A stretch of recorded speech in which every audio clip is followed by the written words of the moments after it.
Evening all. Welcome to, unfortunately, my bedroom, but at least to reflect on or spare bedroom, should I say, to reflect on Norwich winning 2-1 and extending their lead at the top of the Championship.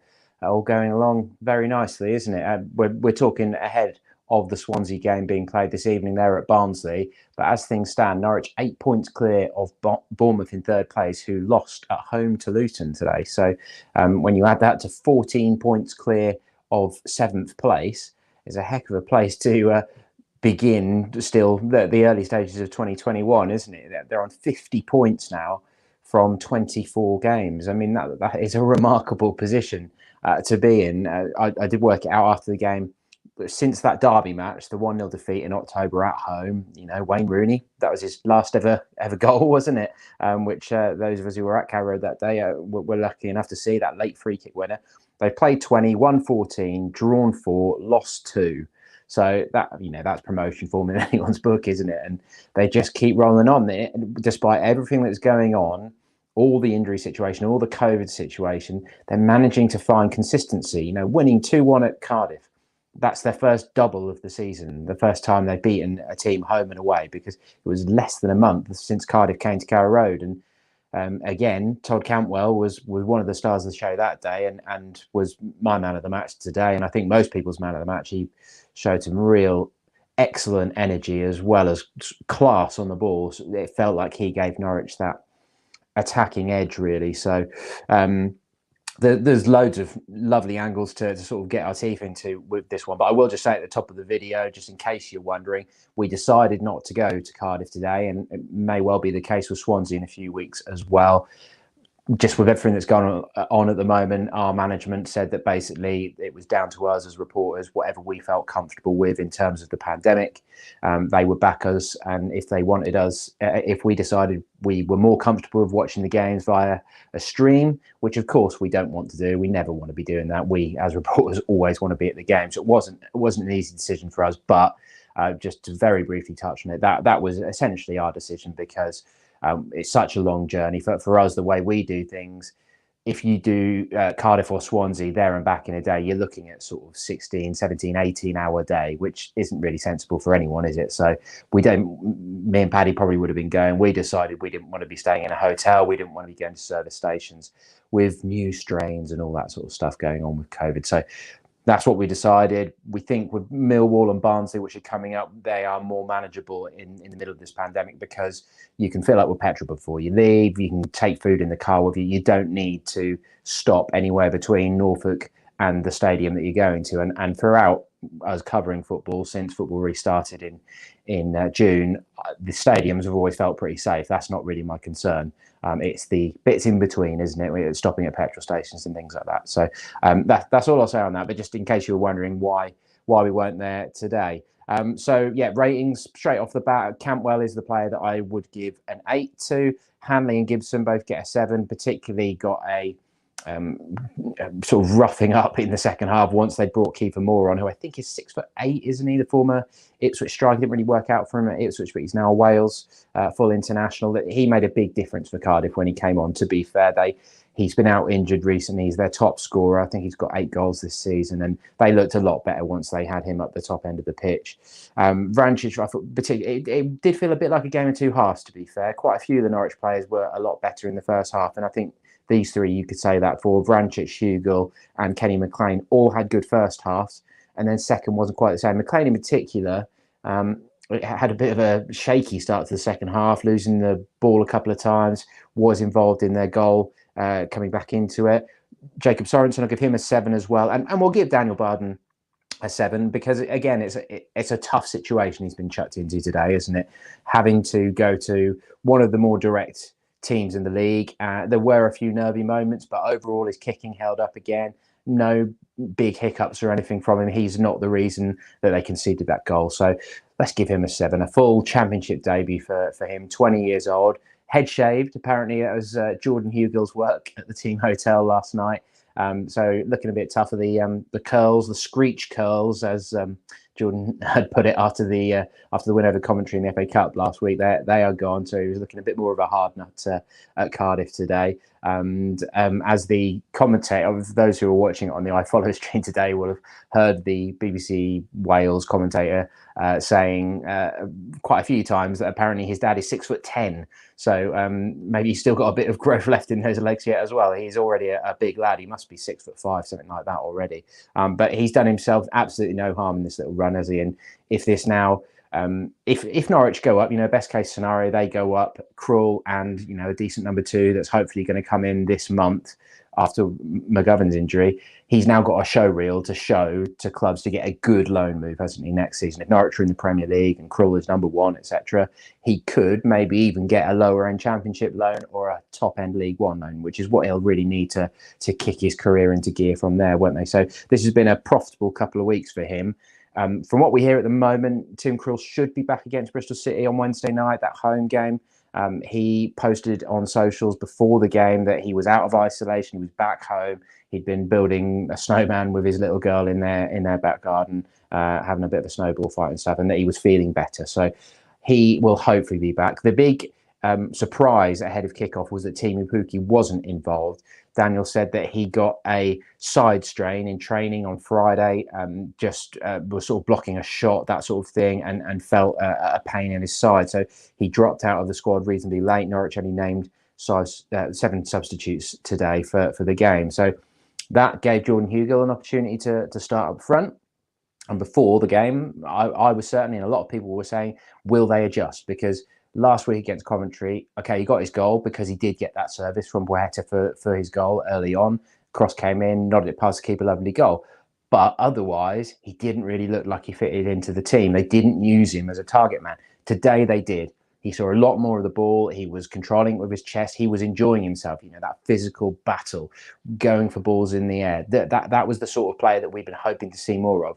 You have got to caveat that with that he got that shoulder injury, didn't he? And he's been coming back from that, and it's not been easy to get your form and fitness and stuff when you're playing basically second fiddle to Teemu Pukki. So that was a very helpful display for him today. Second half was, maybe tailed off a little bit, but it just became Cardiff managed to turn it into a real scrap. Really, they had almost, you would have said, got on top of the game until their captain Marlon Pack very stupidly got a second yellow card for a lunge in on Ollie Skip that he didn't really need to make.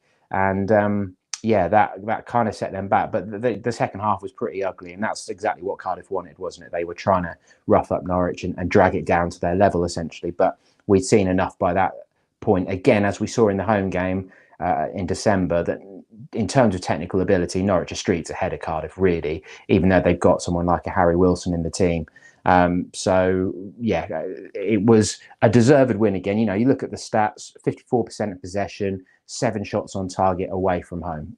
Anybody would take that in an away victory, wouldn't they? With the position they're in the league. Also, a nice little stat. They are now, as they're on 50 points, that's 2 more than the title winners had under Farke in 2018-19. So it's the best position compared to the previous promotion seasons that the club has ever been in.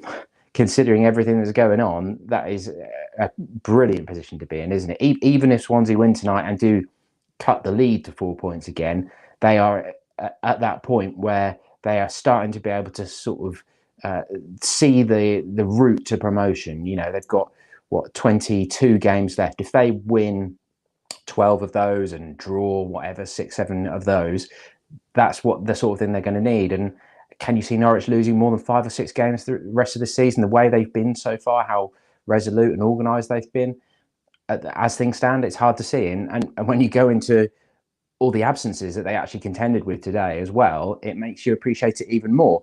We've already mentioned Krul. Adam Eder is working his way back from injury. Probably wouldn't have been in contention for this one yet anyway, but he's also had a COVID positive test, hasn't he? So he has been in isolation recently as well. 5 backroom staff members weren't there today because they have also tested positive. Who else? We've already mentioned Pukki. Lucas Rupp, Josh Martin weren't there today because they've got flu symptoms, which obviously was a bit of a scare.